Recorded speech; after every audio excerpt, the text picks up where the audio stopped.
ठाउँबाट खाएर जसले भने त्यही गति हुन्छ। त्यस्तो प्रकारको शिक्षा तन्त्र हाम्रा देशमा चलेको हुनाले यो गति भएको हो। शिक्षा समाजका हातमा फेरि सम्पूर्ण रूपबाट आउँछ भने पूर्ण रूपबाट हुन्छ। जस्तो वनको गति त्यही हाम्रो शिक्षाको गति हो। जनताका हातमा वन हुँदा वन कस्तो थियो, हरियो वन राष्ट्रको धन भन्ने नेपालको वन प्रसिद्ध थियो र नेपालका वनबाट त्यति खोलो पहिरो लागेको थिएन र अन्न पनि धेरै हुन्थ्यो, फलफुलको कमी थिएन, कन्दमूलको कमी थिएन। यही हो पचरैयाको डाँडो, जो डाँडो आजदेखि 15 वर्ष पहिले अथवा 20 वर्ष पहिले हेर्दा सुन्तला र वैशाख जेठसम्म पनि सुन्तला र कमला र फलफुलहरूले पहेँलो सुन फले जस्तो देखिन्थ्यो भने आज हेर्दाखेरिमा कार्तिकमा पनि सुन्तला देख्नु मुस्किल छ र कुनै पनि फल पाउनु मुस्किल छ। सबै रुख भइसक्यो। धरतीले धर्म छोडेको छैन, आकाशले छोडेको नि सबै छ। तर हाम्रो शिक्षा यस्तो आयो जसले गर्दाखेरिमा यो देश हाम्रो वनपाला यस्ता आए। वनपाला हुन् कि घरपाला हुन् कि धनपाला के पाला हुन् थाहा छैन। वनपालाको जन्म भएका दिनदेखि वनको नाश भयो, सरकारी हातमा गएका दिनदेखि शिक्षाको नाश भयो। अब शिक्षा सुधार्ने हो र वन सुधार्ने हो भने वन जनताका हातमा दिनुपर्छ, शिक्षा जनताका हातमा दिनुपर्छ। अनि मात्र हाम्रो समाज त्यो पहिलेको परम्परा अनुसार यो आर्य समाज हुन्छ, हिन्दू समाज हुन्छ, देव समाज हुन्छ र सभ्य समाज हुन्छ। नत्र सरकारी हातबाट शिक्षा चलाउने हो भने यही गति हो। यसमा विशेष सुधार होला भन्ने मलाई विश्वास छैन। र सरकारले संरक्षण गर्ने हो, सरकारले कहीँ आवश्यक छ भने कुनै प्रकारको सहयोग गर्ने, संरक्षण गर्ने, त्यति हो। संस्थान समूह भी आजीवर रक्षिताया भन्नेले यो कति गुरु कुशली गुरुस्ते भनेर त्यो तमद्भरे विश्वजिति क्षितिसम निशेष विश्राणित कोश जातम र कौत्स प्रवेदे वरदन्तु शिष्य। त्यो कौत्स र रघु सहपाठी गुरुभाइ, एकै कक्षाका सहपाठी गुरुभाइ थिए र वरतन्तुका आश्रममा गएर रघुले पनि पढेको थियो र रघु आयो, राजा भयो, ऊ भइसक्यो, ऊ गुरुकुलमा रह्यो। पछिबाट कौत्स आयो, कौत्सले मेरो गुरुभाइ एउटा राजा सम्राट भएको छ र गुरु दक्षिणा दिनलाई आवश्यक पर्यो भने म उहाँबाट पनि लिएर आउँछु भनेर कोटी सतस्रो दशता हरेती भन्ने बेलामा यहाँ आएपछि मेणमाया पात्र देखेपछि उसले पनि थाहा पायो। ल त्यसो हो भने तिमी बसंस चतुर थोक निर्वाग्ने गारे 3 दिन तिमी बस र चौथो अग्नि भएर बस, म कुबेरबाट लिएर आउँछु अनि तिमीलाई दिनु पर्ला भन्ने। त्यो कुनै बेलामा त्यस्तो आकस्मिक प्रत्यक्ष सहायतासम्म श्री 5 को सरकार अथवा कुनै शासनले गर्छ भने गरोस्। त्यसमा मेरो विधान, मेरो ऐन कानून, मेरो लेखाजोखा, मेरो गणित, मेरो बजेट, मेरो गजेट र मेरो कानून, मेरो कुलपतित्व, कुलपति पनि त्यहाँ राजै हुनुपर्छ, फलानु हुनुपर्छ भन्ने हो भने त्यो नाश हुन्छ। राजा कुलपति भएर कुनै पनि कुल चल्दैन। कुलपति कुलगुरु हुनुपर्छ, ऋषि हुनुपर्छ, महर्षि हुनुपर्छ, ज्ञानी महान विद्वान सर्वज्ञ ऋषि हुनुपर्छ कुलपति। र अनि त्यस्तै कुलपतिले गुरुकुल ऋषिकुलको सञ्चालन गर्नुपर्छ। अनि शिक्षा मानवीय हुन्छ, दैवी शिक्षा हुन्छ, मातृदेवो भव, पितृदेवो भव, आचार्य देवो भव भन्ने शिक्षा हुन्छ। नत्र आजकलको यस्तै हो, जुत्ताको माला, चप्पलको माला र के माला गुरु गलामा जाला, शिक्षाले शिष्यले त्यही पाउला, के गर्ला, त्यो अरू शिक्षा यस्तै हुने हो। यो शिक्षालाई समाजले पूर्ण रूपबाट आफ्नो हातमा लिएर स्वयं सञ्चालन गर्ने हो भने पूर्ण हाम्रो शिक्षाको सुधार हुन्छ। शिक्षा सुधारे सकल सुधार। शिक्षाको सुधार भयो भने सबैको सुधार हुन्छ। शिक्षाको सुधार भएन भने केही पनि सुधार हुन सक्दैन। अरू यस्तै हो। प्रत्येक विभाग, मन्त्रालयमा 24-25 विभाग जति छन्, यी सबभन्दा ठुलो टुरिस्ट विभाग प्रधान मन्त्रालय भन्दा, यी सबैको परिणाम जे जस्तो छ सबै भोगेका छौं। तर सबैको सुधार शिक्षा मन्त्रालयद्वारा हुन्छ। शिक्षा मन्त्री त्यस्तो हुनु पर्यो, विद्वान ऋषिकल्प हुनु पर्यो। यदि त्यो परम्परा नै हुनु पर्यो, शिक्षा मन्त्री शिक्षा सरकारका हातमा रहने हो भने शिक्षा मन्त्री सर्वज्ञ हुनु पर्यो। त्यो देश र विदेशको, उसको सबैको देशको सभ्यता, नेपाली संस्कृति, सभ्यता, धर्म, कर्म र सम्पूर्ण ज्ञान विज्ञानमा परिपूर्ण सर्वज्ञ ऋषिकल्प हुनु पर्यो। त्यस्तै परम्परा चल्नु पर्यो शिक्षा मन्त्रीको। होइन भने सरकारले छोड्नु पर्यो शिक्षा। जनतालाई दिनु पर्यो। जनताले शिक्षा आफै चलाउँछ, जसलाई जस्तो चाहिन्छ उसले उस्तै चलाउँछ। माथि सुरुफुरु कति भोटमा कस्तो चाहिन्छ, थारूलाई मधेसमा कस्तो चाहिन्छ, माझमा भारतका डाँडामा कस्तो चाहिन्छ, र त्यो शिक्षा देशकाल परिस्थिति अनुसार जनताले स्वयं चलाउँछ। अनि मात्र शिक्षा ठिक हुन्छ, नत्र तबसम्म शिक्षा ठिक हुन्न जबसम्म सरकारी हात रहन्छ। तबसम्म वनको यही दुर्गति रहन्छ जबसम्म सरकारी हात रहन्छ। वन जनताका हातमा हुनुपर्छ, शिक्षा जनताका हातमा हुनुपर्छ।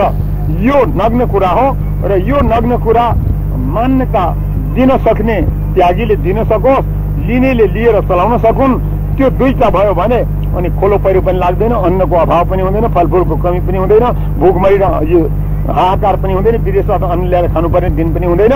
र तराईको जंगल फाँडिएर समाप्त भएर नाग समेत विदेशमा, हात्ती घोडा इत्यादि सबै गैंडा इत्यादि सब विदेशतिर गइसके, माथिका कस्तुरीहरू पनि सबै विदेशतिर गइसके, कोही पनि केही पनि बाँकी छैन। मान्छे पनि यहाँबाट सबै बाहिर गइसक्यो, पैसा पनि यहाँको बाहिर गइसक्यो, श्रद्धा भक्ति पनि सबै विदेशतिर गइसक्यो। आफ्ना देशमाथि श्रद्धा भक्ति केही पनि छैन।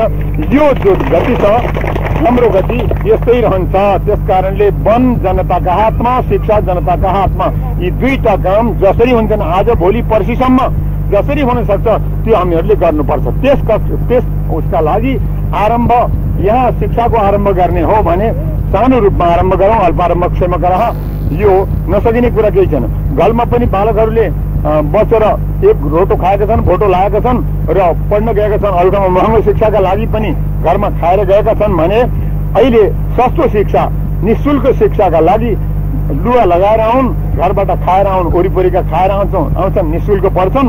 टाढाका आउनेहरूले हुने खानेले एक महिना लिएर आउँछन्, नहुनेले अनाथ विद्यार्थीहरूले, टुहाहरूले आएर यहाँ बस्ने।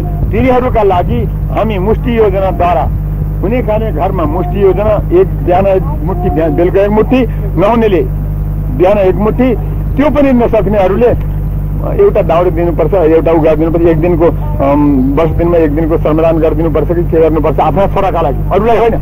आफ्ना छोराछोरी पढ्छन् र हामीले हाम्रा छोराछोरी पढ्ने ठाउँमा एक दिन श्रमदान गर्नुपर्छ कि एक भारी दाउराको दिनुपर्छ कि एक भारी पातको दिने, सालका पात टिपेर एक भारी ल्याइदिने हो कि एक मुठा पात ल्याइदिने हो कि के गर्ने हो। र जस्तो किसिमको यथाशक्ति सहयोग हामीले के गर्नुपर्छ गर्ने। गुरुकुलको अध्यापक पनि त्यस्ता हुनु पर्यो जुन अध्यापकले यो आजको नक्कलबाजी, यो विदेशी शिक्षाद्वारा पल्काएका जो अध्यापकहरूलाई ठुल्ठुलो तनखा दिएर खर्चिलो शिक्षा र खर्चिलो व्यवहार बनाइदिएको छ, त्यो छोडेर निर्वाह मात्रका लागि, एक पवित्र जीवनका लागि, निर्वाहका लागि मात्र अन्न पानीसम्म परिवारको निर्वाह गर्न सक्ने सम्मको युवक्षेम समाजबाट मुष्टि योजना मात्रले पनि हुन सक्छ। एउटा धान्य पर्व गरे पनि हुन्छ, एउटा यज्ञ गरे पनि हुन्छ। एउटा यहाँ यो अन्न प्रधान देश हो, एक टकामुरी हुने ठाउँ, हवाई जहाज आउनुभन्दा सम्म पहिले टकामुरी हुने ठाउँ, 1 रुपियाँको 1 मुरी धान, मकै, कोदो इत्यादि पाउने ठाउँ, प्रत्येक अन्न 1 मुरी 1 रुपियाँको पाउने ठाउँमा कमसे कम 1 रुपियाँको 1 पाथीसम्मको धान अहिलेसम्म कुनाकारसम्म कतै छँदैछ। र जहाँ दुर्गम छ, जहाँ अहिले विज्ञान पुगेको छैन, त्यस ठाउँमा रुपियाँ पाथीसम्म देशमा छँदैछ। र त्यो देशमा अलिकति केही सुधार गर्ने हो भने हामीले मुष्टि योजनाद्वारा पनि आरम्भ गर्न सक्छौं। र एउटा ठुलो दीर्घ सत्र याद गर्ने, त्यो यागमा केही जनताले त्याग गर्ने, यज्ञमा यज्ञ शेष सबैलाई विद्यापीठमा लगाइदिने, त्यसबाट आर्थिक भूमिका बनाउने र अध्यापकहरूलाई निर्भीक गरिदिने, अध्यापकहरूलाई परिवारको चिन्तादेखि मुक्त गरिदिने। र तपाईहरूको यसै गरी प्रतिदिन, प्रति मास, प्रति वर्ष बढ्दै जानेछ, घट्ने कुरा छैन। तपाईहरूले पुरा त्याग गरेर 24 घण्टा सबैले आफ्ना छोराछोरी ल्याएर समर्पित गरेका छन्। तपाईका धर्मपुत्र हुन्, छात्रान पुत्रानी गौरवसान गरेर पढाउने काम गर्नु पर्यो र तपाईहरूले राम्रोसँग मानिस बनाइदिनु पर्यो भनेर अध्यापकहरूलाई त्यहाँ त्यसरी राखिदिने हो भने धेरै अध्यापक चाहिन्छन्। ऋषिकुल गुरुकुलका शैलीमा 1000 विद्यार्थी पढाउनलाई एक अध्यापक, एउटा गुरु, एउटा कुलपति, 1000 विद्यार्थी। आजका 1000 विद्यार्थीले आज 100 जना मास्टरले पढाउन नसकेको यो एकजनाले पढाउँछ। त्यो विज्ञान छ, त्यो शैली छ, त्यो आर्ष पद्धति छ शिक्षाको।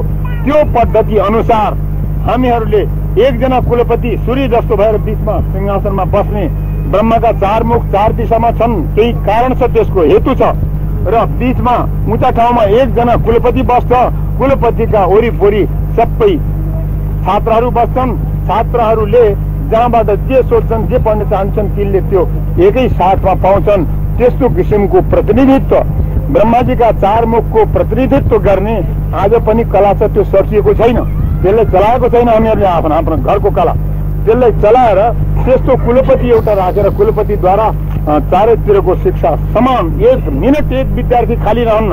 नहीं कश्चित क्षणमपि जातु तिष्ठत्य कर्मकृत कार्यते यवस कर्म सर्व प्रकृति गुणै भने जस्तो 1-1 मिनटमा 1-1 ज्ञान, 1-1 अक्षर, 1-1 वस्तु उसले पाउने, नयाँ नयाँ ज्ञान प्राप्त गर्न सक्ने त्यस्तो किसिमको पद्धति छ।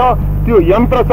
त्यो यन्त्र एकजना कुलपति चलाउन सक्छ र त्यो कुलपतिलाई जुत्ताको माला पनि हुँदैन, यो चप्पलको माला पनि हुँदैन, फूलको माला हुन्छ भए नभएदेखि वाक्य पुष्प उपहार। त्यहाँ कुनै प्रकारको तिरस्कार र कुनै प्रकारको बहिष्कार भन्ने हुँदैन र त्यो पद्धति हाम्रो घरमा जीवित छ र त्यसलाई चलाएको छैन। त्यो चलाउन सकिन्छ र त्यसका लागि यहाँहरूलाई विश्वास छ भने आरम्भ गरौँ। आजको शुभ दिनदेखि आरम्भ गरियोस् र आरम्भ गरेर अहिलेका अध्यापकले जानेका छैनन्। अध्यापकको दोष छैन। निकालेको शिक्षामा बनारसमा पाएका छैनन्, नेपालमा पनि पाएको छैन। त्रिभुवन विश्वविद्यालयले नेपालमा शिक्षा दिन सकेको छैन। रानीपोखरी पाठशालाले बताउन सकेको छैन। यो भुइँगुडी मण्डपले पनि सिकाउन सकेको छैन र उहाँ गएका क्विन्स कलेज भनेर त्यसको वाराणसी नाम राख्यो। वाराणसीबाट सम्पूर्णानन्द नाम राख्दैमा परिवर्तन केही भएको छैन। रक्सी उही हो, बोतल नयाँ भएर के गर्ने? त्यस कारणले उही रक्सीलाई नयाँ प्रकारका बोतलमा राखेर परिवर्तन गरिएको छ। बनारसमा पनि छैन र अरू भारतमा पनि केही छैन। नेपालमा पनि त्यो अध्यापक बनाउने, त्यो आर्ष शिक्षा पद्धति चलाउने त्यो कला कसैले सिकाइएको छैन। अध्यापकहरू सिक्न पाएका छैनन्। आचार्य, पोस्ट आचार्य के भएर एमए बिए भएर माथि गएका विद्वानहरूले पनि त्यो कला सिक्न पाएका छैनन्। त्यो कलाका लागि अध्यापक सिकाउनु पर्ला, अध्यापक बनाउनु पर्ला, अध्यापकहरूलाई राखेर प्रशिक्षित गर्नु पर्ला। ती अध्यापकहरूलाई इसारा मात्र धेरै दिन लाग्दैनन्। कतिपय 2-4 घण्टामा, कतिपयलाई 2-4 दिन लाग्लान्, अधिक से अधिक लाग्दैनन्। त्यस कारणले ती अध्यापकलाई पहिले पढाउने, अध्यापकहरूलाई गुरुकुल ऋषिकुल पद्धति पढाउने, धुलिका शैली रज्जु शैलीदेखि लिएर आर्ष शैली, त्यो आर्षी शिक्षा प्रणाली प्रलयमुपगता सक्रिया सक्षमान, त्यो आर्ष शिक्षा पद्धति हामीहरूले अध्यापकहरूलाई पहिले दिनु पर्ला। अध्यापकहरूले अनि अरूलाई दिन्छन् र ती अध्यापक कुलपतिको रूपमा रहन्छन् र कुलपति भएर तिनीहरू श्रद्धाका पात्र, आस्थाका पात्र भएर रहन्छन्। तिनीहरू 24 घण्टा विद्या गुरुकुलमा रहन्छन्। तिनले घरमा जानु पर्दैन। घरको परिवारलाई निश्चिन्त गरिदिने त्यो उपाय जनताले गर्न सक्छ। आजको अवस्थामा पनि 28 साले शिक्षा लागिसकेपछि पनि, भूमि सुधार लागिसके पनि र देशमा आगो लागेर खाक भइसके पनि अहिले पनि केही छ शेष। मेरा दृष्टिमा मेचीदेखि महाकाली पदयात्रा गर्ने मान्छे मलाई त यो अब पोखरा विकसित, दोस्रो काठमाडौँ यहाँ भन्नु भएन, पाल्पाको कुरा गर्नु भएन, 21 अथवा 31 नगर पञ्चायतलाई छोडिदिउँ। नगर पञ्चायतलाई छोडेर जति 4022 गाउँ पञ्चायत छन् ती गाउँ पञ्चायतको कुरा र अविकसित ठाउँ जति छन् तिनमा अहिले पनि हिन्दुत्व केही जीवित छ र शेष छ र त्यहाँबाट सफल हुन्छ। नगरलाई छोडिदिने, नगर पछि आफै आउँछन्। देखेपछि यसो रहेछ भने नगरमा बाठा हुन्छन्, धनी मानी ज्ञानी सबै हुन्छन्। तिनीहरू कसैले भनेको मान्दैनन्। ब्रह्मापि नरम नरञ्जयति अद्य सुखमाराध्यः सुखतरमाराध्यते विशेषज्ञ ज्ञान लव दुर्विदग्धम ब्रह्मापि नरम नरञ्जयति। त्यस कारणले नगर पञ्चायतहरूले छोडिदिने। गाउँ पञ्चायत जति छन् त्यसमा पनि दुर्गम र त्यसमा पिछडिएका जति छन् तिनीहरूमा आरम्भ। दुरा डाँडामा हुन सक्ने के यहाँ हुन सक्दैन। दुरा डाँडामा 108 मातृका र 70 मण्डलले दुरा डाँडामा राम्रोसँग चलाउन सक्छ भने के यहाँ चल्न सक्दैन? अविश्वास, आत्मविश्वास अघि भन्नुभयो नि, आत्मविश्वास हामीहरूले हराइसकेपछि अनि आत्मविश्वास नभएपछि के लाग्छ? यस्तो अवस्था भएको छ। आत्मविश्वास राखेर हामीहरूले केही आरम्भ गर्ने हो भने हुन्छ। त्यसपछि महर्षि महेशले सहयोग गर्ने, श्रीपादको सरकारले र कुनै प्रकारको अंकुशे नराखेर सहयोग गर्ने अथवा अरू कसै कुनै धनीले मानिले ज्ञानीले सहयोग गर्ने त्यो कुरा पछिको। अनायास अनायास कर्मफलम कार्यं कर्म करोति। त्यो अनाश्रित कसको आशा नराखेर, कसैको अङ्कुशी नराखेर, कसैको कानुन नलिएर, कसैको अर्तिर पक्ष नलिएर हामीहरूका नियमअनुसार हुन्छ। जनताले जस्तो जान्छ समाजले उस्तै चलाउँछ। विधान हाम्रो हुन्छ, पाठ्यक्रम हाम्रो हुन्छ, हाम्रो उपाधि हाम्रा हुन्छन्, पदवी हाम्रा हुन्छन्, परीक्षा शैली हाम्रो हुन्छ, लिखित मौखिक प्रयोगात्मक तीनों प्रकारको परीक्षाका यत्र नसन्ति देशे नारगन्ति रत्नानी समुद्र जाने त्यो सबै हाम्रो हुन्छ। कसैको लिए कसैको नक्कलबाजी बाहिरको हुँदैन। हामीलाई चाहिएको देशकाल पात्र अनुसार हाम्रो पुरानो परम्परा पनि राखेर नयाँ विज्ञानको समेत समावेश गरेर आजका समय अनुसार, आजका युग अनुसार, आजका विकास अनुसार हामीहरूलाई नयाँ के चाहिन्छ त्यो छानेर सारम तत्वग्राह्यमा पासे फल्गु त्यो लिएर पुरानो पद्धतिलाई तटस्थ राखेर यो सबै समन्वयात्मक रूपबाट ज्ञान र विज्ञानको शिक्षा राम्रोसँग दिन पाइन्छ, दिन सकिन्छ। त्यो छ उपाय। त्यसका लागि कुनै प्रकारको निराशाको आवश्यकता, विश्वासको आवश्यकता छैन। र अब यहाँहरूको अरू केही नयाँ अनुभव छ भने त्यो पनि बताउनु पर्छ। आत्माको स्वरूप एकै किसिमले बनेको छ भने एक दोस्रोको बीचमा जातीय भेदभाव कसरी हुन गयो? यसै भित्र विभिन्न धर्म सम्प्रदायले समाजलाई विच्छेद पारेको पाइन्छ। जस्तै ब्राह्मण, क्षेत्री, नेवार, दमै, कामी, सार्की, पोडे, च्यामे, कुमाल, मगर आदि सबै हिन्दू धर्मावलम्बी कहलिन्छन् तापनि यी जातिहरूको बीचमा विभिन्न परम्परा र संस्कार देखिन्छ। जस्तो ठुलो सानो, छुट अछुट, अधिकार अनाधिकार आदि भेदभावले चकनाचुर भइरहेको छ। मूलतः सबैको आधार भेद हुनु पर्नेमा कसरी यो भेदभाव खडा भएको हो र समाधानको आधार भेदमै छन् अथवा आधारै छैनन्? छन् भने के हुन्? अब हाम्रो संस्कृति अनुसार दान, दातव्य, काज क्रिया, श्राद्ध तर्पण आदिको माध्यमबाट स्वरको सुभोगको आशा राख्ने गरिएको पाइन्छ। साथै पितृ उद्धारको माध्यम पनि मानिएको छ। के यो वास्तविकता हो भने आधार के छ? 3.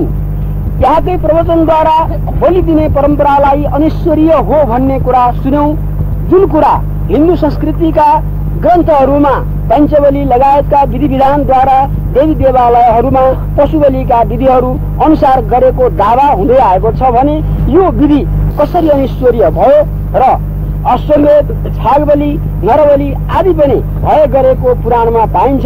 यी के कर्म हुन् र किन गरिएका हुन्? वर्तमान वैज्ञानिक युगमा प्राविधिक जनशक्तिको उत्पादन अनिवार्य देखिन्छ। यसको परिपूर्तिको निम्ति संस्कृतिको जगेर्नाको साथै संस्कृत भाषा माध्यमबाट आवश्यक प्राविधिक जनशक्तिको उत्पादन गर्न सजिलो छ भने आधार के हुन सक्छन्? यी प्रश्नहरूको वास्तविक मर्म समाजले बुझ्यो भने भाँडो चाहिँ केही तयार हुन सक्छ। यो नकारात्मक किसिमले राखिएको होइन, यसमा सकारात्मक भावना रहेर यस किसिमका प्रश्न आएका हुन् र यो हाम्रो संस्कृतिलाई लोप गराउनको निमित्त भाँडो चाहिँ तयार गर्नु पर्यो। त्यो भाँडो तयार, अब यही टुटे फुटेको भाँडोलाई जगेर्ना गर्नको निमित्त साना बच्चालाई मुष्टिदानको भरले अहिले हामीले नै सुरु गरेर सम्भव होला जस्तो मलाई चाहिँ लागेन। किनभने अघि नै हाम्रो अध्यक्ष भोजराजीले भनिसक्नुभयो, अथवा त्यसै बेला यो अवश्य हुन्छ। आज गुरु आउनुभयो, गुरुले यतिका कुराहरू बताउनु भयो, हामीलाई चाहिँ लाग्छ मनमा कुरो त असाध्य राम्रो हो, सही कुरो हो, देश निर्माणको माध्यम यही नै हो, समाज निर्माणको माध्यम यही नै भन्ने लाग्यो। तर भोलि घर गएपछि एक मुठी उठाएको भरले हुनसक्छ यहाँ आएका कतिपय मान्छेहरूलाई यो कुरो राम्रो लागेको होला, एक मुठी उठाउलान्, त्यो एक मुठीको भरले यहाँ चाहिँ यो आश्रममा यो विद्यालय चलेरै जान्छ भन्ने आधार अवश्य नै रहँदैन। त्यसो भएको हुनाले यो चुनी भाँडोलाई जतिसुकै असल कुरो राखे पनि नरहने जुन चुनी भाँडो हो, यो चुनी भाँडो बन्नका कारण पनि यिनी हुन्। जस्तो एउटा कुरो गुरुले भन्नुभयो, अमेरिकाले तिम्रो त्यो हिन्दू संस्कृति भनेर त किन चिल्लाइरहन्छौ? हिन्दू त गयो, अब पुरानो भयो, त छोड्दौ। ल हामीले भनेको मान, अमेरिका जस्तै नेपाल बनाइदिन्छौँ भनेर उनीहरूले भने भन्ने कुरो गुरुले जो भन्नुभयो। अब यहाँ कतिपय मान्छेहरूको दिलमा लागेको पनि हुन सक्छ के भनेदेखि उनीहरूकै शिक्षाद्वारा अमेरिका जस्तै नेपाल हुन्छ भने हामीलाई के चाहियो त? यसरी भौतिकवादी नभएका पनि यहाँ छ नि, भौतिकवादी मानिसहरू पनि यहाँ छन्। आध्यात्मिकताको आडमा भौतिक उन्नतिको उपभोग गर्ने आधारहरू स्पष्ट समाजमा नभएसम्म हामीले यसलाई उठाउन चाहिँ असम्भव देखिन्छ। त्यसो भएर यो प्रश्नको उत्तर हुन सक्छ अहिले असम्भव। विचार विमर्श गरेर लामो समयसम्म गोलीबिटी गर्दा त्यो तपाईँले भनेको गुरुले भनेको कुरा पर्दैन, कल्चरमा त पुरै जाँदैन, अहिले लगाएको कल्चरमा जाँदैन। भित्र मेरो एउटा कुरो छ, गुरुलाई जवाब दिन सजिलो पर्छ। यहाँ एउटा योजना लागू भएको 125 रुपियाँ तिमीले पाइखाना खान एउटा कराइदिने गरिदिनु भने यहाँ पैसा बाँडेर एउटा सिपाही सरकारलाई जानकारी दिएर गर्दाखेरि धन्न थुनिएकोमा अहिले पनि चल्दैछ। अनि पैसा बाँड्नु नहुने, पैसा माग्नु नहुने, चन्दा उठाउँदा चन्दा नियन्त्रण आइन्छ। उता चन्दा उठाउँदै हिँड्ने भने स्वीकृति नलिकन, सिपाही सरकारको स्वीकृति नलिई चन्दा उठाउनु हुँदैन भन्ने कानुन छ। त्यो मौजुदा कानुन छ। अलिकति टाठाबाठाहरू हिँड्नु पर्यो। टाठाबाठालाई सरकारले अघि चिनिया छ, तिनलाई एउटा आपत्ति। स्वीकृति नलिकन शिक्षालाई चलाउने आपत्ति, त्यो शिक्षा नचलाउँदाखेरि संस्कृति धर्म परम्पराको उनको आपत्ति। योभन्दा सङ्क्रान्ति कि त्यस्तो साँझको दिन योभन्दा अरू छैन गुरु। त्यो आपत्ति छ। महाराज कि हाम सभापति नै बनिने भनेर अघि नै हिँड्नु पर्ला।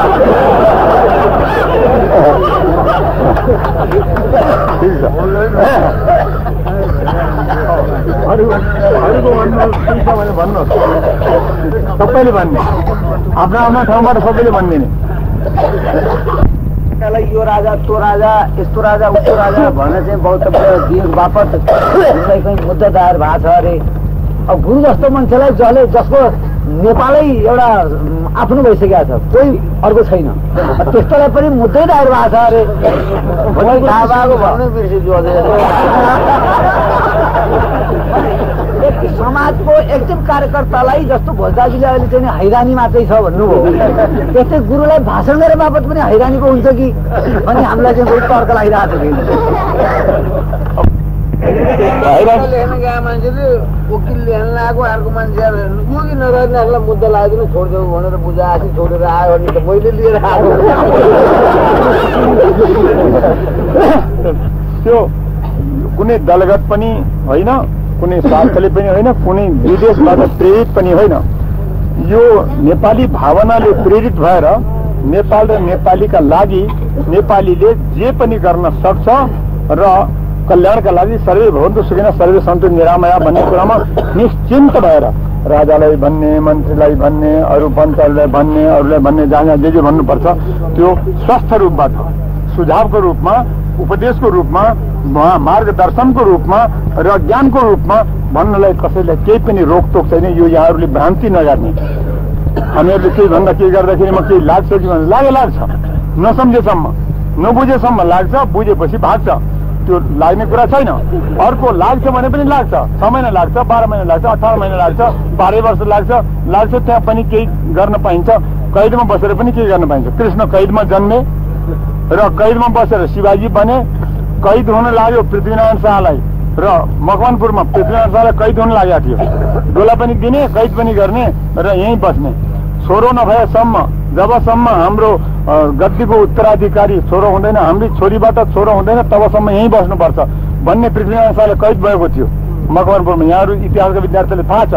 र त्यो कैद हुँदाखेरिमा पृथ्वीनारायण शाह काडी तबासले पनि लैजाला भनी तरबार झिकेर उनी 27 जना साथीका साथमा हिँडिदिए कैदमा बसेर। त्यो 12 वर्षको अवधि भयो, 52 वर्षमा त्यस्तै परिस्थिति हासिल गरेको। त्यस्तो कैद नभएसम्म मान्छेलाई होस पनि हुँदैन। त्यसकारण कैददेखि डराउने कुरा छैन र मुद्दादेखि डराउने कुरा पनि छैन। आफूले हराम बिराम नगर्ने, न बिराउनु न डराउनु भन्ने एउटा उखान छ। त्यो उखानलाई फेरि ठुला मुखले पनि एक दुईचोटि भनेको थियो पञ्चायती व्यवस्थामा, न बिराउनु न डराउनु भन्ने शब्द पञ्चायतलाई पनि दिएको छ।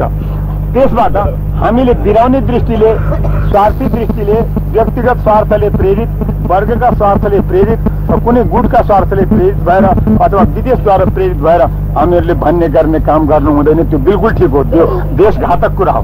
तर देश सुधारका लागि, राष्ट्र सुधारका लागि, जनकल्याणका लागि, जनसेवाका लागि र समस्त मानव मात्रका कल्याणका लागि कुनै कुरा भनिन्छ भने त्यस कुराका लागि मुद्दा लागे लाग्छन्, जे लागे लाग्छन्, पाप लागे पनि लाग्छ। र फाँसीमा जानुपर्छ भने पनि केही छैन। त्यो सत्य कुरा त भन्नुपर्छ। सत्यको हत्या गर्ने, आत्माको आवाजलाई दबाउने काम आत्महत्या हो। त्यो हत्या कसैले पनि गर्नु हुँदैन र कुनै स्वार्थले प्रेरित भएर त्यो काम गर्नु हुँदैन। बिल्कुल ठिक हो। अब त्यसका लागि मलाई के लाग्छ भने मलाई त केही चिन्ता छैन। म चिन्ता गर्ने मान्छे पनि होइन, चिन्ता गर्ने मेरो कुनै परिस्थिति पनि छैन। हुन्छ भने हुन्छ होला, त्यसलाई पनि देख्नुपर्दा के हुन्छ कस्तो हुन्छ त्यसलाई पनि हेर्नुपर्दा। तर म कुनै कुरा लुकाएर, कुनै कुरा दबाएर मनमा एक मुखमा एक गर्ने त्यो अभ्यास मेरो छैन अभिदेखि। त्यस कारण त्यो गर्न सकिन्न। जे हुन्छ हुन्छ, हुने कुरा भइहाल्छ। अब यी प्रश्नहरूको उत्तरका लागि समय त केही लाग्ला टाढा जानेहरूलाई पुग्नु अलि होला। त्यसो भने छोटकरी गरौँ र छोटा उत्तर गरौँ। र अनि आजको सभाको उद्देश्य जो यो प्रश्न र उत्तरबाट पनि समाधान हुँदैन। आज त विद्यापीठको व्यवस्था गर्ने, विद्यापीठको सुव्यवस्था गर्ने त्यो कामका लागि हामीहरू भेला भएको। र यो विद्यापीठको पहिले खाँचो छ, आवश्यकता छ। हिन्दू संस्कृतिको शिक्षा दिने एउटा शिक्षा केन्द्र यहाँ हुनुपर्छ भन्ने ठान्नुहुन्छ भने त्यसबारेमा केही सोचौँ। होइन हामीलाई त पुगेको छ, खाँचै छैन, यसको आवश्यकतै छैन भन्नुहुन्छ भने त्यस विषयमा चर्चा नै छोडिदिउँ। पहिले यो गरौँ। यो हिन्दू संस्कृति, हिन्दू राष्ट्र नेपालमा हिन्दूहरूका जीवनको स्वरूप, हिन्दू संस्कृतिको शिक्षा दिने एउटा बत्ती यहाँ बाल्ने हो कि नबाल्ने हो, के गर्ने हो, पहिले यो विषयमा सबैले उ गरिदिनु पर्यो, सामूहिक सम्मति दिनु पर्यो। यो आवश्यक छ अथवा छैन? हामीलाई घर परिवारबाट एउटा सामान्य व्यवहारबाट पनि हामीलाई खर्केको छ। हामी एउटा सानै बच्चा जस्तै बच्चा बामे सर्दादेखि नै त्यसका खराबीबाट चाहिँ हामी एकदम आत्तिएर यो हाम्रो संस्कृति परम्पराको जर्ना गर्ने, अनुशासित बनाउने, चरित्रवान बनाउने, हाम्रा पूर्वजको जुन परम्परा थियो त्यो परम्परा कायम गराउने कुन विधि कसरी आउला भन्ने कुरो हरेकका परिवारमा, हरेकका अभिभावकलाई, हरेक वर्गलाई त्यो छ। तर यो कस्तो पर्यो भन्दा हामीलाई चाहिँ कोही एउटा अर्काको लासमा बसेको मानिस विदेशमा गएर चौकीदार भएर अलिकति पैसा कमाएर लिएर आएपछि घर बनाएर बस्यो। हामीलाई कहीँबाट पुँजी चाहिँ चाहिने अवस्था चाहिँ देखिन्छ। अब यसलाई सुरुवातलाई पनि यहाँ त भनौँ जस्तै होइन, उहाँहरू सामाजिक कार्यकर्ताहरू उहाँहरू हुनुहुन्छ, उहाँहरूले भनिसक्नुभयो। अब यो ल यहाँ चाहिँ कुनै राजनीति गर्न थाल्यो भने एउटा तर्क, अर्को अब यहाँ पैसा खान खोजेका छन् भन्ने अर्को तर्क। यो सफल हुँदैन महाराज, सफल गर्न सकिन्न हो। हामी गरौँला, प्रयास त गर्छौँ तर सफल हुन सकिन्न। त्यसो भएको हुँदाखेरि यसका लागि कुनै एउटा कहीँबाट पनि एउटा आर्थिक सहयोग र अर्को एउटा कुरा म के पनि देख्छु भन्दा जस्तै एक दिन आएर स्वामीजीले चाहिँ यो एउटा दिग्दर्शन गरिदिनु भयो, यो सबैलाई चाहिँ अब के अरे बोध गराइदिनु भयो। यतिकै अलिकति खुल्दुली छ यहाँ छ, ल अब हुन लाग्यो के अरे, केही हुन्छ के अरे है। किन बाहिर बाहिर नाम सुन्दा पनि यहाँको प्रभावले चाहिँ प्रभावित भएका चाहिँ व्यक्तिहरूमा त्यो छ। तर यहीँ बसेर केही एउटा तर्जुमा गर्ने र केही कहीँबाट पनि केही रकम ल्याएर यसमा चाहिँ समावेश गराएर केही कार्यक्रमको शुभारम्भ गर्दै जानियो भने पछि पछि केही चल्दै गएपछि त अनि यहीँका चाहिँ केही श्रद्धालु धर्म प्रेमीहरूबाट पनि केही होला कि भन्ने चाहिँ मलाई लाग्छ। तर तुरुन्तै अहिले यहीँबाट गर्ने, किन भन्दा भइराखेका पनि मठ मन्दिरमा धुपधुवार हुन छोड्यो। गुठी जति दर्ता गरेर खाइसके होइन, गुठी दर्ता गरेर खाएको छन्। यहाँ धुपधुवार मन्दिरमा धुपधुवार हुन छोड्यो, भएका मन्दिर भत्कन थाले। साथी भने मन्दिरको वरिपरि सफा गर्ने पनि प्रवृत्ति हराइसकेको छ, चौतारा फानिन थाले। त्यसो भएको हुँदा भइराखेका पनि नभएको हुँदा यहाँ त एउटा भङ्गालै फर्काउनु पर्यो, भङ्गालै एकातिरको भङ्गालो अर्कातिर फर्काउनु पर्ने चाहिँ अवस्था छ। र यसलाई एक प्रकारको धार्मिक क्रान्ति नै मचाउनु पर्ने स्थिति म देख्छु महाराज। यसमा केही सन्देह छैन, भङ्गालो फर्काउनु पर्ने अवस्था छ। भङ्गालो फर्काउनलाई पनि यो ठुलो कुरा छैन। जनताले सबैले चाहेमा भङ्गालो पनि फर्कन्छ। एक कुरा स्पष्ट गरिदिउँ, हामीहरूले यहाँ के चन्दा लिन थाल्यो भने, के काम गर्न थाल्यो भने हामीहरूमाथि ठुला आँखाले हेर्छन् र भोलि पुर्जी आउँछ, दैनिक तारिख लाग्छ, त्यो गर्न सकिन्न भन्ने जो हो त्यो 2-4 जनालाई हो। 2-4 हजार जनता जुटेर गरेकोमा त्यो हुँदैन। 2-4 जनाले कोठामा बसेर खुसखुस गरेर केही लेखेर केही गर्न थाल्यो भने अवश्यमै अब शङ्का हुन्छ यिनीहरूले गुटबन्दी गरे, 2-4 जनाले मिले के गर्न आँटे भन्ने पुर्जी आउँछ, अवश्य हुन्छ, त्यसमा केही सन्देह छैन। अब देवघाटमा 15-20 लाख आउँदाखेरिमा कोही पुर्जी आएन, उल्टो माथिबाट केही 20-22 हजार रुपियाँ सहयोग आयो र रुद्रबेनीमा कुनै पुर्जी आयो त्यो 15-20-25 लाख रुपियाँ आयो। 15 लाखको योजना थियो र 5-6 लाख रुपियाँ त्यो विद्यापीठलाई बच्यो। कोटी होम भइकन, कोटी होमको सबै सफल भइकन उहाँ कोटी होममा गएका विद्वानहरू यहाँ हुनुहुन्छ, कतिपय अरू पनि जानुभएको थियो। उहाँ 15 लाखको योजना थियो, 15 लाख भन्दा बढीको योजनाले त्यहाँ सफल भएर अनि शेष रहेको यज्ञ शेष गाईदान भएका र अरू बनेका निर्माण भएका ती मण्डपहरू र अरू आवासहरू तिनका साथसाथमा जो धान्य पर्वत हो, धान्य पर्वतमा 262-63 मुरीसम्म अन्न र अरू लगभग 1 लाखभन्दा बढी रुपियाँ र त्यो सबै वस्तु विद्यापीठका लागि लाग्यो र यज्ञशेष विद्यापीठ लागोस् र रुद्रबेणी वैदिक विद्यापीठ भन्ने भएर 5-6 जना अध्यापक पनि भए र वेदाचार्य, व्याकरणाचार्य, सबै विषयका आचार्य, उच्च कोटिका विद्वान र कर्मकाण्डी, धर्मशास्त्री, पौरोहित्य इत्यादिको सबै शिक्षा दिने त्यो कामका लागि यो कोषबाट उगार्ने, सरकारी सहायता नलिने, कसैले केही सहायता दिन्छ, पटकै सहायता दिन्छ भने निशर्त दियोस्, कुनै शर्त नलिने, जनताले चलाउने, यसबाट पुगेन भने अरू मुष्टि योजना इत्यादि पनि गर्ने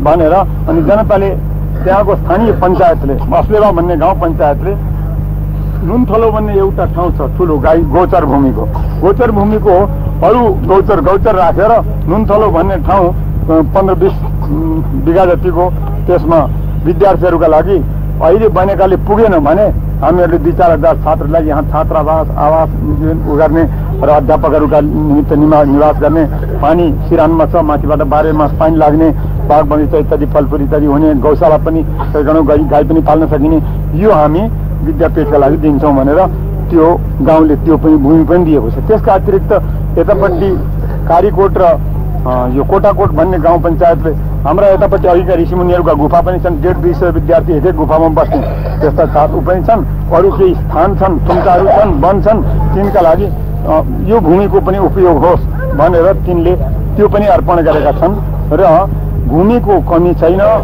गौको कमी छैन र त्यहाँ अन्नको पनि कमी छैन, अर्थको पनि कमी छैन। त्यसबाट एकजना व्यक्ति उहाँको विद्यार्थी भारतमा गएर पढ्ने, भारतमा गएर उहाँ मण्डलेश्वर महामण्डलेश्वर भएको मान्छे सत्यदेव भन्नेले 5000 रुपियाँ मेरो उसमा यज्ञमा भेटी चढाइदिनु र विद्यापीठका लागि मेरो पहिलो सहायता 3 लाख रुपियाँ मेरो त्यसमा छ र पछि अरू सहायता पनि गर्नु पर्ला भने ऊ 3 करोड पनि गर्न सक्ने मान्छे, त्यस्ता किसिमसँग तिनले आरम्भ गरेका छन् र कुनै काममा हजारौं होइन लाखौं जनताले मिलेर काम आरम्भ गरेपछि पुर्जी पनि आउँदैन, ठुला आँखा पनि आउँदैनन्, शङ्का पनि हुँदैन, केही पनि। एक्लै गरे त शङ्का हुन्छ, मैले पनि शङ्का गर्नुपर्छ, एक्लै यसले केही व्यक्तिगत स्वार्थ गर्न आँट्यो, कुनै घातक पातक गर्न आँट्यो, त्यसकारणले यसमाथि निरीक्षण राख्नुपर्छ भन्ने कुरा सबैलाई हुन्छ। तर सर्वे भवन्तु सुखिनः सर्वे सन्तु निरामया सर्वे भद्राणि पश्यन्तु मा कश्चित् दुःख भाग भवेत् भन्ने त्यो उदात्त विचार लिएर गरेपछि कुनै पुर्जीको, कुनै अड्डाको, कुनै बड्डा अञ्चलाधीशहरू पनि आए, पर्जीय पनि आए, सभापतिहरू पनि आए, तिनीहरूले सबै सहयोग पनि गरे, आर्थिक सहयोग, अन्नको सहयोग, अरू नैतिक सहयोग, प्रशासन सहयोग, सबै प्रकारका सहयोग गरे, सबै भयो। त्यहाँ कुनै प्रकारको केही कमी छैन र केही कमी हुँदैन। त्यस्तै अर्को ठाउँ अहिले गलेश्वरमा गर्दैछन्, म्याग्दी गलेश्वरमा धौलागिरी अञ्चलमा उहाँ गर्दैछन्। कुसुमामा पार्वतीको मन्दिर बन्दैछ, विशाल पार्वतीको जन्मस्थानमा।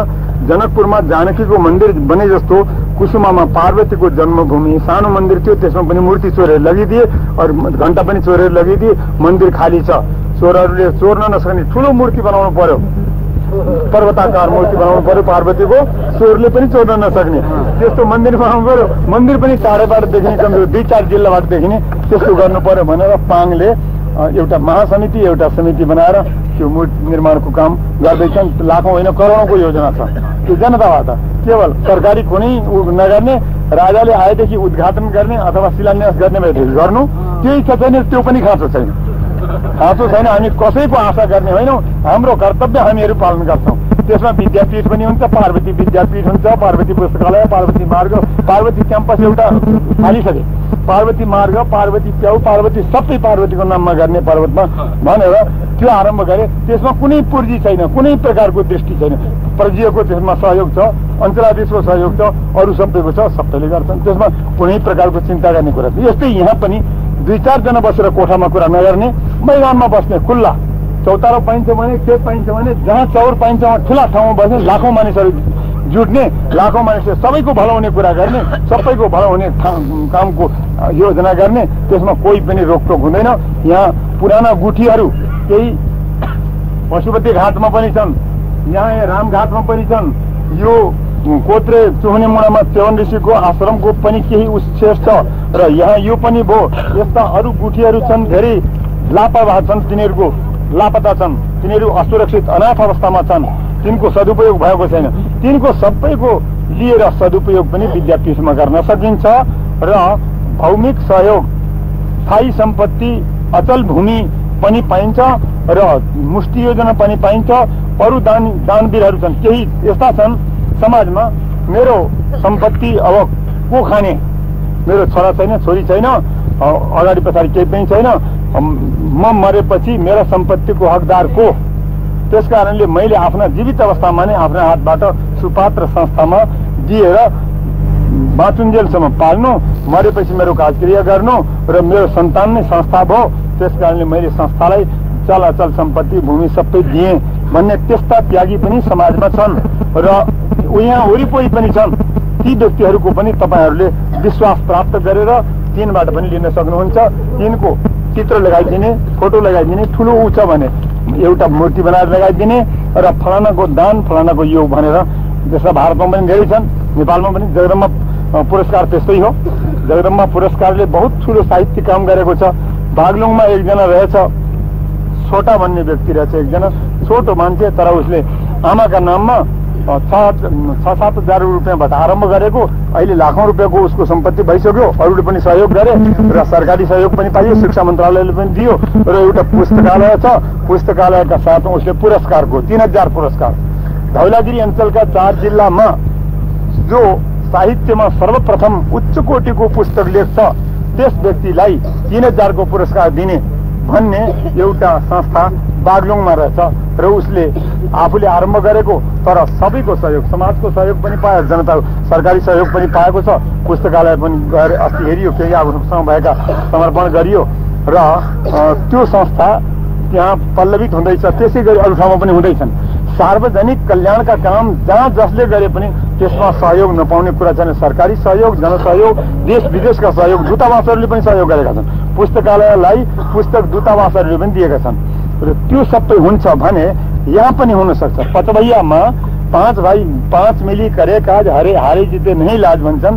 यहाँ 5 मिलेर वरिपरिका अरू जनताहरू मिलेर सबैले गर्ने हो भने यहाँ पोखरा बजारले पनि गर्छ, अञ्चलाधीशले, प्रजीयले, अरू जति निकाय छन् सबै प्रमुखहरूले सहयोग गर्छन् र ती संस्थाहरूले गर्छन्। जनताको सहयोग पनि हुन्छ, बाहिरबाट पनि सहयोग आउँछ। यहाँ नहुने कुरा छैन। हामीले आफूमाथि आफै विश्वास गर्न सिक्नु पर्यो, आत्मविश्वास डाक्नु पर्यो, त्यो सातो फर्काउनु पर्यो। त्यसलाई गएको गए गरिदिनु भएन, त्यो सातो फर्काउनु पर्यो र अनि त्यसद्वारा हामीहरूले कार्य आरम्भ गर्नु पर्यो। कार्य आरम्भ गरेपछि त्यो अवश्यमेव सफल हुनेछ। प्रश्न 1, मानवमा शरीर र आत्माको स्वरूप एकै किसिमले बनेको छ भने एक दोस्रोको बीचमा जातीय भेदभाव कसरी हुन गयो? त्यसै भित्र विभिन्न धर्म सम्प्रदायले समाजलाई विच्छेद पारेको पाइन्छ। जस्तै ब्राह्मण, क्षेत्री, नेवार, दमाई, कामी, साकी, पोडे, च्यामे, कुमाल, मगर आदि सबै हिन्दू धर्मावलम्बी कहिन्छन् तापनि यी जातिहरूको बीचमा विभिन्न परम्परा र संस्कारदेखि देखिन्छ। जस्तो ठुलो सानो र छुट अछुट, अधिकार अनधिकार आदि भेदभावले चकनाचुर भइरहेको छ। मूलतः सबैको अधिकार आधार वेद हुनुपर्नेमा कसरी यो भेदभाव खडा भएको हो? र समाधानको आधार वेदमै छन् अथवा आधारै छैनन् छन् भने के छन्? यसको छोटो उत्तर यति हो, हामीहरूले वेदको नामसम्म त सुनेको छ, वेद पढेको छैन। त्यस कारणले वेदका बारेमा शंका हुन्छन्। वेद पढौं, वेदले आफै उत्तर दिन्छ। त्यस्तै अर्को वैदिक वाङ्मय यी जति छन् भेद भाव इत्यादि जति छन् यी भेद आज आएका हुन्। पृथ्वीनारायण शाहका पालामा कोही भेद थिएन। पृथ्वीनारायण शाहका पालामा वर्ण थियो, आश्रम थियो, वर्णाश्रम धर्म थियो र सबै थिए। कालु सार्कीको उत्तिकै अधिकार, कालु पाँडेको प्रधानमन्त्रीको उत्तिकै अधिकार। प्रधानमन्त्री कालु पाँडे र कालु सार्की दुवैजना एक ठाउँमा बसेर समान रूपबाट तिनले काम गर्न सकेका थिए। विशेष नगार्कीले पनि उस्तै काम गर्न सकेको थियो। 4 जात 36 वर्णका फुलबारी, यो मेरा साना डोकेले आर्ज्याको मुलुक होइन, सबै जातको फुलबारी हो। यो सबै जातमा चेतना भया, 4 जात 36 वर्ण सबैमा चेतना भया। आफ्नो कुला धर्म नछोड्नु, कुल धर्म नछोडेर पनि 4 जात 36 वर्णका फुलबारीलाई समान रूपबाट फुलाउन सकिन्छ। तब जब समाजका हातमा शिक्षा हुन्छ, समाजले आफ्नो शिक्षा आफ्नो लिपिमा, आफ्ना भाषामा आफ्नो शिक्षा प्राप्त गर्छ, त्यो दिनमा हुन्छ। आज यी भेद आएका विदेशबाट आएका हुन्। फुट डालो राज गरौ भन्ने अंग्रेजको मूल मन्त्र, त्यो बतास लाग्यो भारतबाट नेपालमा। त्यस फटाहा बतासले गर्दा आज हम भाषा का अनुसंधान करेगा, हम तो दुरा जाति का खोज करेगा भनेर 5-6 घर दुरा डाँडामा गएर 8 वर्ष लगाएर 8 लाख रुपियाँ खर्च गरेर दुरा जाति त यो हिन्दूसँग कहीँ मिल्दैन, यो त यसको भाषा लिपि सभ्यता संस्कृति सबै भिन्न छ, नेपालसँग यसको कहीँ मिल्दैन, सबभन्दा पुरानो जाति यो रहेछ, अरूले त यिनमाथि आएर फिचोमिचो गरेका रहेछन् भन्ने कुरा पत्ता लाग्यो भनेर दुराहरूलाई कान भरेर गएर पुस्तक छापेर आज फटाहरूले हो। त्यसै गरी चेपाङ, दरै, जनवार, कुसारी, पहरी, हायु, मुर्मी, सन्ताल इत्यादि सारा यहाँका 500-600 जातिलाई सबैलाई टुक्रा पृथ्वीनारायण शाहले 4 पुस्ता लगाएर झुटाएको यी फटाहरूले 4 वर्षभित्र सबै टुक्रा पारेर अलग गरिसकेका छन्। यिनलाई छुट दिने पार्टी जसले यिनलाई छुट दियो, जसले यिनलाई विभिन्न प्रकारका भाषिक अध्ययन, तात्विक अध्ययन र यो गर फलानु गर, आऊ हाम्रा देशमा आएर बसेर पस र बसे हात हाल मुटु कलेजो झिकेर लैजाऊ भन्ने जसले दियो छुट, त्यो पार्टी, त्यस पार्टीले देशको नाश गर्यो। यो अरू कुनै पनि देशमा भेद छैन, यो भेद छेद अज्ञानमा छ र वेद नपढ्दा यस्तो भएको छ। यथेमाम वाचम कल्याणी मावधानी जनेभ्यः ब्रह्मराजन्याभ्यागुम शूद्राय चार्याय च स्वायचारणाय च भनेर आचाण्डाल मनुष्याणाम समम शास्त्र प्रयोजनम भनेर वेदले भन्छ भने, र यहाँ वेदले वेद नपढेका अज्ञानीहरूले यो भेद पारेर विदेशीहरूको 3 कौडी खाएर विदेशीका मुतमा बगेर यी पाजीहरूले पातक, राष्ट्रिय पातक गर्दैछन्। यो पातक छुटेका दिनमा यो सबै खतम हुन्छ, हाम्रो सबै मिल्छ। यहाँ कुनै पनि भेद छैन, कुनै ठुलो सानो भन्ने यहाँ शास्त्रमा वेदमा कहीँ पनि केही पनि छैन। त्यो शास्त्र परिबढी तस्मात् शास्त्रम प्रमाणन्ते कार्य व्यवस्थित हो। शास्त्र नै प्रमाण छ, शास्त्रले सबै बताउने। हाम्रो संस्कृति अनुसार दान दातव्य का क्रिया, श्राद्ध, तर्पण आदिको माध्यमबाट स्वर्गको सुख भोगको आशा राख्ने गरिएको पाइन्छ। साथै पितृ उद्धारको माध्यम पनि मानिसको मानिएको छ। के यो वास्तविकता हो भने आधार के छ? यसको पनि आधार शास्त्र नै छ।